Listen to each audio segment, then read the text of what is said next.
الحمد لله وكفى وسلام على عباده الذين اصطفى خصوصا على أفضلهم وخاتم النبيين محمد الأمين وعلى آله وصحبه أجمعين. أما بعد، عن النبي صلى الله عليه وسلم أنه قال: إن أعظم النكاح بركة أيسره مؤونة، أو كما قال مزمل عليه الصلاة والسلام. اللهم صل على سيدنا محمد وعلى آل سيدنا محمد وبارك وسلم. سب سے پہلے تو بصد احترام استاد محترم حضرت مولانا مفتی محمد صفوان صاحب، حضرت والا بھی اس مجلس میں تشریف فرما ہے. ان کا ایک ادنا سا شاگرد ہوں. حضرت کے سامنے اتنی جرت نہیں کہ بول پاؤں، لیکن چونکہ حکم تھا ذمہ داران کا، اس وجہ سے گستاخی کے ساتھ اجازت چاہتا ہوں. نبی کریم صلی اللہ علیہ وسلم نے مختلف مقامات پر مسلمانوں کو مختلف احکامات سے اور مختلف طرق سے کس طرح سے ہر کام کو دین محمد کی اور اپنے طریقوں کے اعتبار سے کرنا چاہیے، اس کی تعلیم بڑی بہترین عطا فرمائی. چنانچہ عرض کرتا ہوں ہمیشہ کہ دو باتیں یاد رکھنی چاہیے کہ کلام اللہ پر عمل کرنا اور احادیث مبارکہ پر عمل کرنا، ان دونوں پر عمل کرنا تب آسان ہوگا جب ان کو سمجھا جائے، اور ان دونوں کو سمجھنے کا واحد طریقہ اور واحد راستہ یہ ہے کہ صحبت علماء کے پاس بیٹھ کر اور ان کی مجالس میں جا کر اللہ کیا فرمانا چاہتے ہیں اور احادیث نبویہ میں کن باتوں کا حکم کیا گیا ہے ان کو سمجھنا. تو نبی کریم صلی اللہ علیہ وسلم کی زندگی کو سمجھنا ہے تو قرآن کریم کو پڑھتے چلے جاؤ، اور قرآن کریم کو اگر سمجھنا چاہتے ہو تو مدنی کریم صلی اللہ علیہ وسلم کی زندگی کو دیکھ لو. چونکہ نکاح کی تقریب ہے، اس بنا پر حدیث پاک آپ حضرات کے سامنے پیش کی گئی کہ نبی کریم صلی اللہ علیہ وسلم کا ارشاد ہے. مشکات شریف کی حدیث ہے، کتاب النکاح میں صاحب مشکات نے تحریر فرمائی. فرماتے ہیں ان اعظم النکاح برکۃ ایسرہ مؤونہ، کہ بلا شبہ بڑی برکتوں والا اور بڑی تعریف کرنے والا اور بڑا معظم نکاح وہ ہے کہ جس کے اندر کم از کم خرچ کیا جاوے اور جس کے اندر شیطان کے بھائی بننے سے اپنے آپ کو بچایا جاوے، فضول خرچی سے اپنے آپ کو بچایا جاوے. اس لیے اللہ رب العزت نے قرآن کریم میں فرماتے ان المبذرین کانوا اخوان الشیاطین، کہ بلا شبہ فضول خرچی کرنے والے، جہاں ضرورت نہیں ہے اس جگہ پیسہ لگانے والے، وقت لگانے والے، مال لگانے والے، یہ شیطان کے بھائی ہیں، یہ شیطان کے برادرز ہیں. تو قرآن کی یہ تعلیم ہے. اور نبی نے بھی کیا تعلیم دی کہ برکتوں والا نکاح وہ ہے کہ جس کے اندر کم از کم خرچ کیا جائے.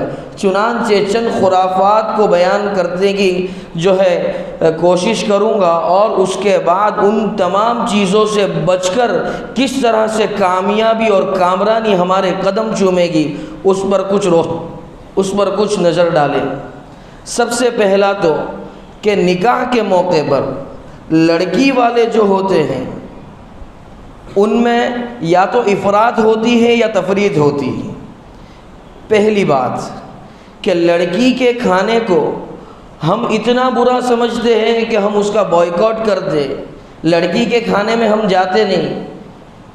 تو دیکھیے حضرت مولانا مفتی محمد کفایت اللہ صاحب اور حضرت مولانا خالد سیف اللہ صاحب دامت برکاتہم العالیہ نے تحریر فرمایا کتاب الفتاوی میں کہ لڑکی کا کھانا اگر لڑکی کا باپ اپنی خوشی سے بغیر کسی کے داب دباؤ میں آ کر اور بغیر کسی رسم و رواج کو مد نظر رکھتے ہوئے اگر کرتا ہے خلوص دل سے اور خالص ثواب کی نیت سے اور اپنی لخت جگر کی جو ہے خوشی کے لیے، تو اس کی اجازت ہوگی، یہ مباح ہوگا۔ تو دیکھو جو چیز مباح ہے اس کو زبردستی اور اس پر تشدد برت کے اسے حرام قرار دینا اور اس کا بائیکاٹ کرنا یہ اچھی بات نہیں۔ دوسری بات کہ عام متن شادیوں میں دیکھا گیا کہ لڑکی کا باپ جو ہے لڑکی کو کچھ زیورات دیتا ہے، تو زیورات باپ بیٹی کو دیتا ہے، داماد کو نہیں دیتے۔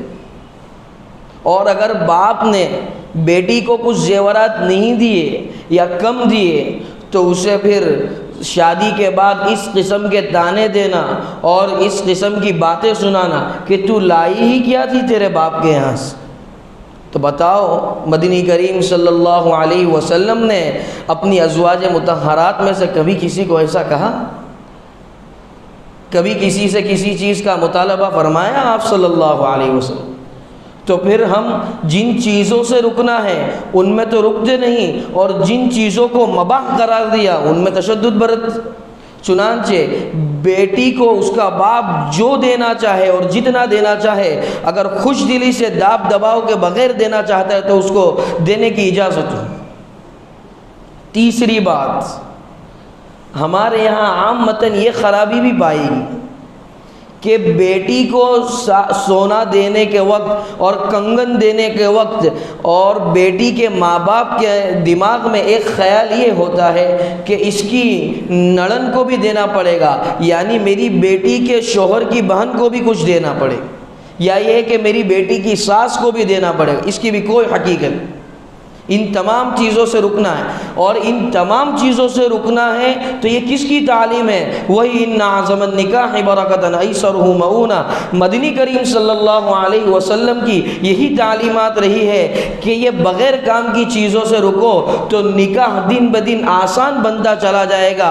حال یہ ہے کہ نکاح کو آج ہم نے اتنا مشکل کر رکھا ہے کہ آج بازار عورتیں 200-500 روپے میں اپنا بدن بیچ رہی ہے، جسم فروشی کر رہی ہے، زنا آسان ہوتا چلا جا رہا ہے اور نکاح مشکل ہوتا چلا جا رہا ہے۔ ہونا چاہیے اس کے بالکل برعکس کہ نکاح حتی الامکان جو ہو سکے وہاں تک ہمیں آسان کرنا چاہیے، اور اس زنا کو اتنا مشکل کر دینا چاہیے کہ زنا کا اگر دماغ میں کسی کے خیال بھی آئے تو وہ اس کے انجام سے لرز اٹھے اور تھرا اٹھے۔ اسلام نے سزا بیان کی ہے زنا کرنے والے کی، ایسی سزا ہونی چاہیے، لیکن چونکہ اب یہ دارالاسلام نہیں تو ہم شادیوں کو اتنا آسان کرے اور نکاح کو اتنا آسان کرے کہ کسی کا دماغ ہی نہیں جا پاوے نکاح زنا کی طرف۔ چوتھی بات، نکاح کے اندر فرنیچر جو دیا جاتا ہے لڑکی والوں کی طرف سے، اس میں بھی دو باتیں ہیں۔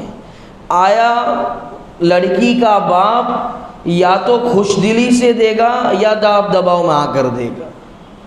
اگر خوش دلی سے اپنی بیٹی کو بغیر اپنی بیٹی کے سسر کے یعنی باپ بغیر اپنے سمدھی کے دباؤ میں آ کر اور بغیر اس بات کو سوچے کہ لوگ کیا کہیں گے، اگر دینا چاہتا ہے اپنی بیٹی کو تو بالکل ہدیہ کر سکتا ہے۔ اگر سمدھی صاحب نے مانگا نہیں ہے تو، اور جب دے رہا ہے تو سمدھی صاحب کا بھی فرض یہ ہے کہ فجزاکم اللہ خیرا واحسن الجزا نہ کہہ دے، اصرار کرے کہ ہمیں اس کی کوئی ضرورت نہیں، 3 مرتبہ کم از کم منع کرے، اور منع کرنے کے بعد بھی اگر نہ مانے تو اس قسم کے جملے کہے ہم نے مانگا نہیں ہے، آپ اپنی خوش دلی سے اپنی بیٹی کو عنایت کر رہے ہو تو پھر ہمیں قبول ہے۔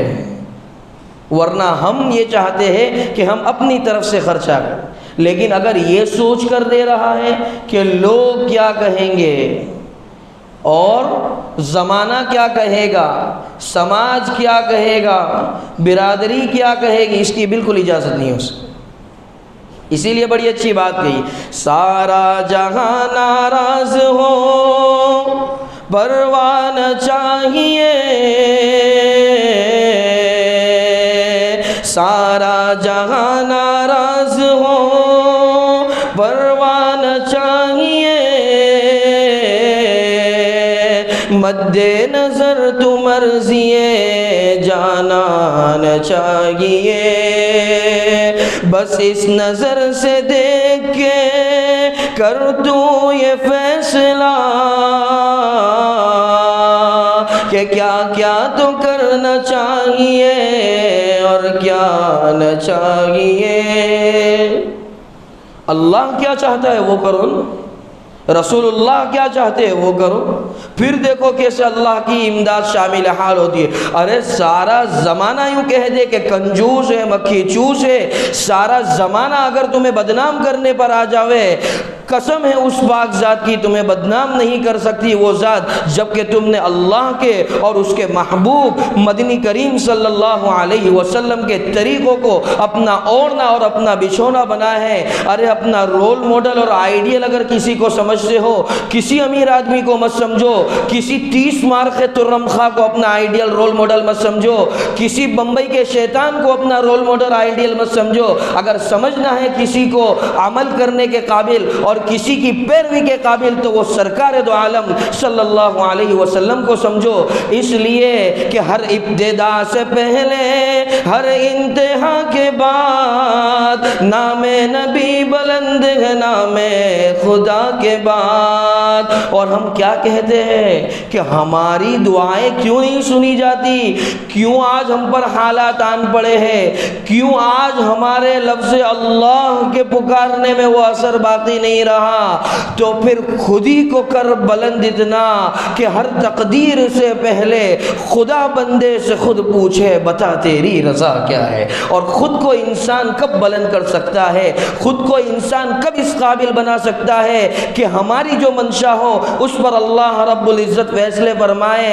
تو یہ قرآن کی تعلیمات کو اپنی زندگی کا اوڑھنا اور بچھونا بنانا پڑے گا، احادیث مبارکہ کو اور اتباع رسول کو ہماری زندگی کے ہر شعبے میں لانا پڑے گا، تب جا کر ہمارے یہ احوال ہوں گے اور ہر جگہ مسلمانوں کا بول بالا ہوگا، حق کا بول بالا ہوگا اور باطل کا منہ کالا۔ آج ہم پر جو حالات ہیں ہم اسے حالات کہتے ہیں۔ ارے ایسے حکمران مسلط ہیں کہ گیہوں کا ایک دانہ اور پانی کا ایک قطرہ مشکل ہو جائے پینا۔ یہ تو اللہ ہی کا کرم ہے اور اسی کی مدد ہے کہ دن رات مسلمانوں کو ختم کرنے کی سازشیں اور پروپیگنڈے کر رہے ہیں۔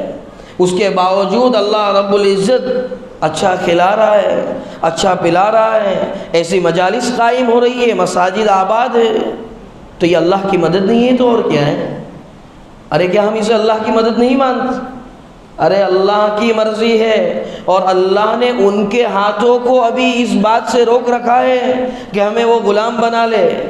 ابھی کچھ حد تک انہوں نے ظلم شروع کیا ہے۔ یاد رکھو قوم عاد اور قوم سمود اور قوم لوط کا کیا حال ہوا۔ جب پانی سر سے اوپر جاتا ہے تو اللہ رب العزت قوموں کی قومیں ہلاک کر دیتے اور اللہ رب العزت کو ہمارے سجدوں کی کوئی ضرورت نہیں۔ اسی لیے تو اللہ والوں کی یہ کیفیت ہوا کرتی ہے اور اللہ والوں کی دل کی وہ حالت ہوا کرتی ہے کہ وہ تو عمل کرنے کے باوجود دن رات اللہ سے ڈرتے۔ وہ لوگ تو سنت رسول کے مطابق نکاح کرتے ہیں، سنت رسول کے مطابق اپنی اولاد کی جو ہے پرورش کرتے ہیں، سنت رسول کے مطابق اپنی زندگی کے سانچے کو ڈھالتے ہیں، قرآن پر قدم قدم پر عمل ہے۔ اگرچہ سارا زمانہ ناراض ہوتا ہو اس کے باوجود کیا ہے ان کی دل کی کیف؟ بڑی اچھی بات بہن، تو غنی از ہر دو عالم من فقیر،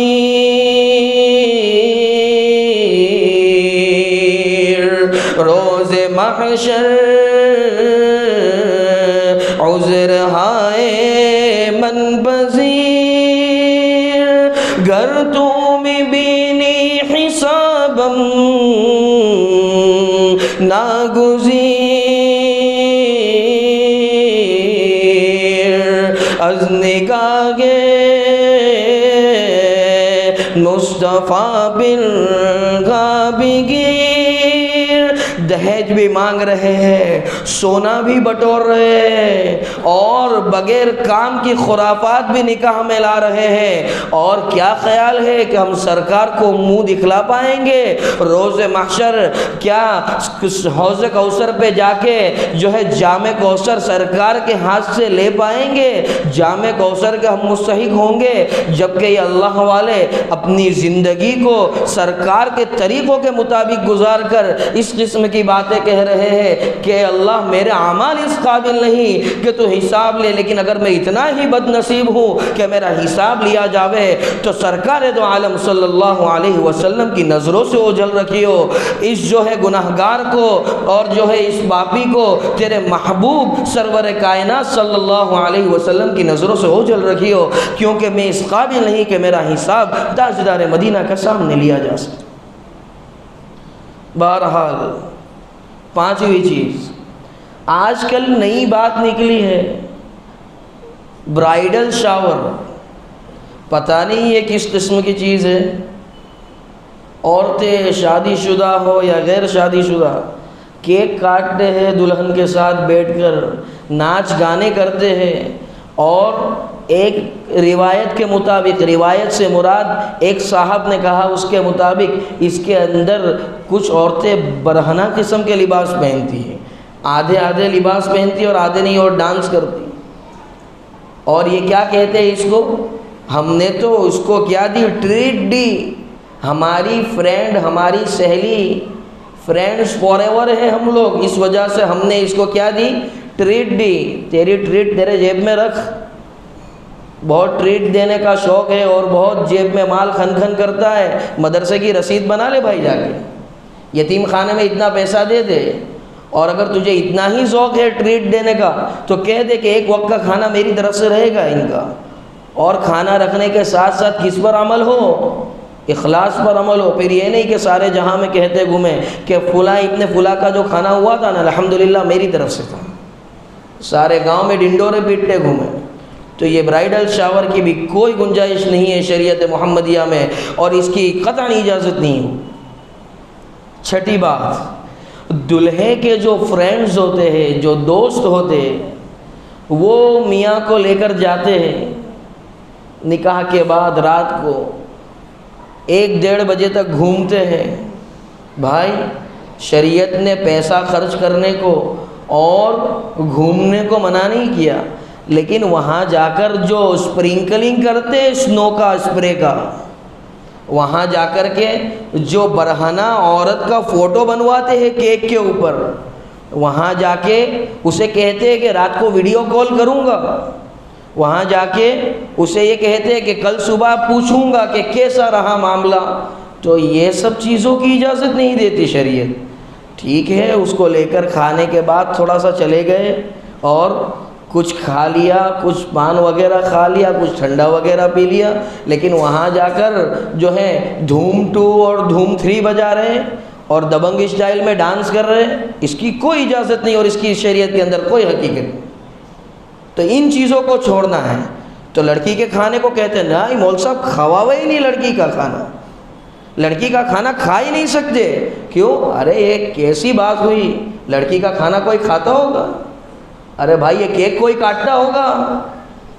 سونا جو مانگ رہا ہے 10 تولہ 11 تولہ یہ کوئی مانگتا ہوگا؟ ٹھاٹ سے فرنیچر کا خرچہ ڈال دیا 5-6 لاکھ روپیہ لڑکی کے باپ پر، اپنے سمدھی کے اوپر، یہ کوئی ڈالتا ہوگا؟ بس یہ نہیں دکھے گا۔ بس لڑکی کا کھانا جس کے اندر شریعت نے گنجائش رکھی ہے، ہمارے مفتیان کرام نے کچھ اجازت دے رکھی ہے، کچھ ڈھیل دے رکھی ہے، اس میں برابر سے صوفی سن لائٹ بنے گا۔ 7ویں بات، اب نکاح والا مرحلہ تو جو ہے پار ہو گیا، اب آیا ڈیلیوری کا مسئلہ، پہلا بچہ پیدا ہوا اس کا مسئلہ آیا۔ اب کیا کرتے ہیں؟ السلام علیکم ورحمۃ اللہ وبرکاتہ، خیریت سے ہے سمدھی صاحب؟ جی بالکل، وعلیکم السلام، کس طرح یاد فرمایا؟ اندر سے دل کی دھڑکنیں تو تیز ہو ہی جاتی ہے کہ ابھی ٹھوپے کا 1-1.5 لاکھ کی، چونکہ 9 مہینے 1 سال ہو گیا ہے۔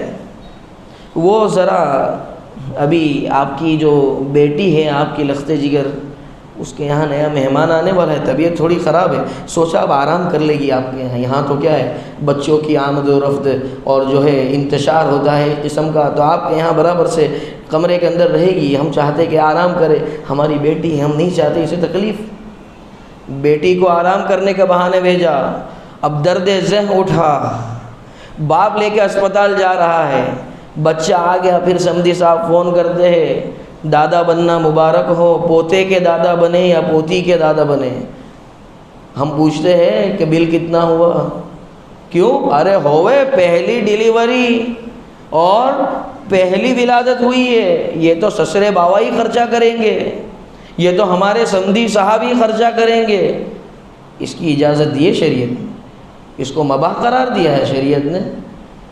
لڑکی کو لانا ہو، ہمارے حضرت محترم دامت برکاتہم العالیہ نے فرمایا پہنے ہوئے کپڑوں سے لڑکی کو لانے کی نیت رکھو، پھر دیکھو اللہ رب العزت کیسے روزی کے دروازے کھولتا ہے۔ 5 لاکھ کا فرنیچر بنانے سے تم کتراتے ہو، 5 لاکھ خرچ کر کے تو دیکھو فرنیچر کے لیے، اور جیسے خود کی سگی بیٹی کو سمجھتے ہو ایسا اس بیٹی کو تو سمجھو، یہ 5 خرچ کیا ہے اپنی اولاد سمجھ کر، اللہ 10 کے دروازے کھول دے گا۔ اور اللہ تو قرآن میں بیان فرماتے ہیں من جاء بالحسنۃ فلہ 10 امثالہا،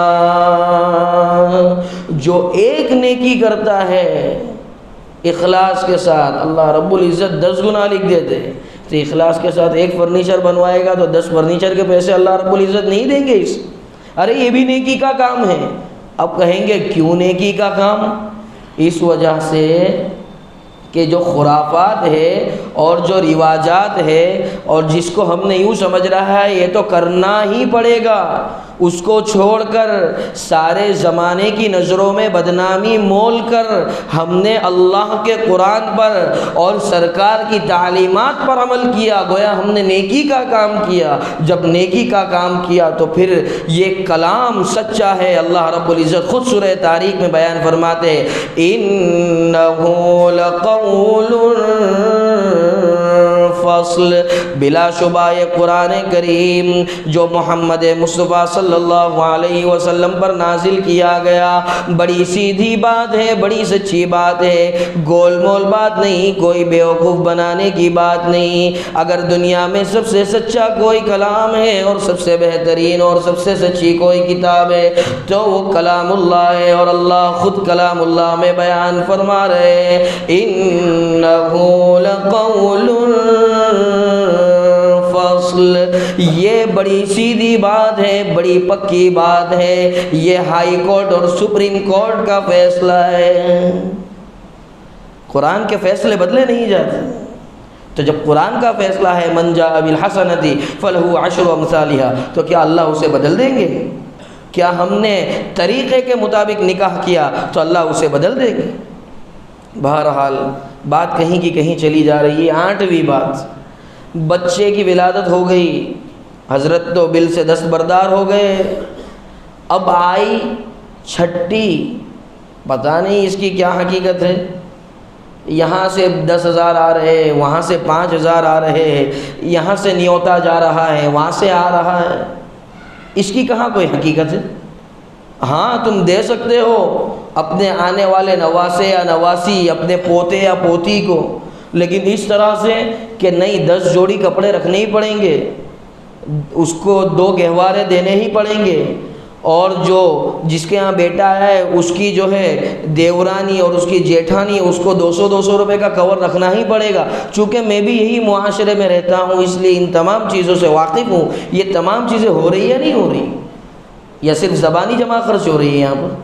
یہ تمام چیزیں ہو رہی ہیں۔ آج انسان بڑا پابند ہے، وقت پہ کسی بزرگ کی تفسیر میں بھی جا رہا ہے، وقت پہ مدرسے بھی جا رہا ہے، وقت پہ تبلیغ میں بھی جو ہے اپنا وقت لگا رہا ہے، اور وقت پہ کسی نہ کسی مدرسے کی امداد بھی کر رہا ہے، تینوں کاموں میں لگا ہوا ہے، مدرسہ، خانقاہ اور تبلیغ۔ لیکن جہاں یہاں اس پر عمل کرنے کی بات آ گئی کہ یہ رواج نہیں کرنا پڑے گا، تو یار میں کیا کروں، گھر والے نہیں مانتے۔ تو قرآن نے ایسا حکم دیا ہے کہ بس تم اپنے آپ کو سنوار لو، اپنی جنت بنا لو اور اپنے اہل و عیال کو چھوڑ دو۔ تم اپنا نکاح سادگی سے کر چکے، اب بیٹوں کا نکاح کروں گا تو بیوی ناراض ہو جائے گی، میرے سسر کا جو ہے دماغ بہت ہائپر رہتا ہے، اگر میں نے اس کے نکاح میں 10 وقت کا کھانا نہیں کیا اور 50 تولہ سونا نہیں چڑھایا اور گروم شاور نہیں کیا اور بیبی شاور کی کوئی حقیقت کو باقی نہیں رکھا تو سسر غصے ہو جائیں گے، تو اس کی کہاں کوئی اجازت۔ ان تمام چیزوں کو چھوڑ کر ہمیں اپنی اور اپنے اہل و عیال کی زندگی کا خیال کرنا چاہیے، جس کو خود قرآن نے بیان فرمایا، یا ایھا الذین آمنوا قوا انفسکم واہلیکم نارا، اے ایمان والو تم اپنے آپ کو بچاؤ، اپنے اہل و عیال کو بچاؤ، کس سے؟ نارن، جہنم کی آگ سے، اللہ کے غیظ و غضب سے، اللہ کی ناراضگی سے اپنے آپ کو بچاؤ۔ اللہ نے ایسا تو نہیں کہا نا قوا انفسکم نارا واہلیکم، اہلیکم کے اندر کون داخل؟ باپ کے لیے بیٹا، ماں کے لیے بیٹی، اور استاد کے لیے شاگرد، شیخ کے لیے مرید، کسی یتیم کی کفالت کرنے والے کے لیے اس کا مربی، یہ سب لوگ داخل ہیں۔ تو اپنے آپ کو جب تم بچاتے ہو اور اپنے آپ کو برابر سے پابندی کے ساتھ اور شریعت مطہرہ کے مطابق چلاتے ہو تو یہ فکر ہونی چاہیے کہ ہمارا بیٹا ناراض ہوتا ہو تو ہو، ہمارا بیٹا اپنی زبان سے یوں کہہ دے کہ ابا ایک مرتبہ تو زندگی میں شادی ہوتی ہے، میرے فلاں دوست نے تو اتنے وقت کا کھانا کیا تھا، اور میرے فلاں دوست نے تو ان خرافات پر عمل کیا تھا، اور میرے فلاں دوست کے سسر نے تو یہ 2 لاکھ والی KTM دی تھی اور 10 لاکھ والی BMW دی تھی، تو اب آپ بھی میرے سسر سے بات کرو اور یہ سب چیزیں دلا دو ورنہ میں آپ سے بات نہیں کروں گا۔ باپ کیا کرتا ہے؟ بیٹے کی محبت میں غرق ہو جاتا ہے، اور کبھی اس کو کسی نے متنبہ کیا تو کہتا ہے کیا کروں، میرا بیٹا نہیں مانتا، یا یہ کہ جو متنبہ کر رہا ہے اس کو اللہ نے ہدایت دے دی تو پھر کیا کہتے ہیں، کیوں بھائی 3 بچے تھے اب پروار گئے، نیورے ہو گئے، اب ہم کو تلقینیں کرنے آ رہے ہو، بولوں آپ نے کیا کیا تھا آپ کے کھانے میں، کہوں آپ کی شادیوں میں کن کن قسم کی خرافات ہوئی تھی، آپ نے تو برابر سے چھٹی کی تھی، برائیڈل شاور بھی بڑا عروج پر تھا، کنکوتری میرے پاس موجود ہے آپ کے یہاں کی، انویٹیشن کارڈ پہ آپ نے لکھا ہے ماشاءاللہ، اور میری گھر والی کو بھی دعوت دی تھی، اچھا جس تھالی میں کھایا وقت آنے پہ اسی پہ شہید کر دیا، کیوں؟ صرف خرافات پر عمل کرنے کے لیے۔ اچھا اغیار کے طریقوں پر اور غیر اسلامی چیزوں پر اور بدعات پر عمل کرنے کے لیے ہم آپس میں دشمنی مول لیتے ہیں، ایک دوسرے کے ساتھ ویوہار خراب کر دیتے ہیں، لیکن سرکار کے طریقوں پر اور قرآن کی تعلیمات پر عمل کرنے کے لیے ہم یہ نہیں کر سکتے کہ ہمارے خاندان والا نہ بات کرنا چاہے تو نہ کرے، لیکن ہم اس قسم کی خرافات کو نہیں کریں۔ ہمارے خاندان والے ہم سے ناراض ہوتے ہو تو ہو، لیکن ہم اس قسم کی خرافات نہیں کریں گے۔ ہمارے جو ہے والدین کے جو دوست و احباب ہے وہ یہ کہے کہ بھائی تو نے تو وہ برہنہ لڑکی والا کیک نہیں کاٹا، تو وہ ہم سننے کے لیے تیار نہیں ہیں، لیکن یہاں پر خرافات کو کرنے کے لیے برابر سے آستینیں چڑھا لیتے اور اسے دانے دیتے ہیں، اسے اپنا ماضی یاد دلاتے ہیں اور کہتے ہیں کہ حال میں جو تجھے ہدایت ملی ہے تو اپنا ماضی کا زمانہ بھی یاد کر، گویا تم اپنی زبان قال سے نہیں اپنی زبان حال سے یہ کہہ رہے ہو کہ جیسے تو نے اپنی 3 بیٹیوں کی شادی کی اور پھر تو ہدایت یافتہ ہو گیا، میں بھی اپنی 3 بیٹیوں کی شادی کر کے پھر ہدایت یافتہ ہو جاؤں گا۔ کیوں ایسی باتیں کرتے ہو؟ کیا کل نفس ذائقۃ الموت پر ہمارا ایمان نہیں ہے؟ کیا ہمارا ایمان نہیں ہے اس بات پر کہ کبھی بھی حضرت والا تشریف لے آئیں گے اور ہمیں موت کی سواری پر بٹھا کر لے چلیں گے اللہ رب العزت کے حضور؟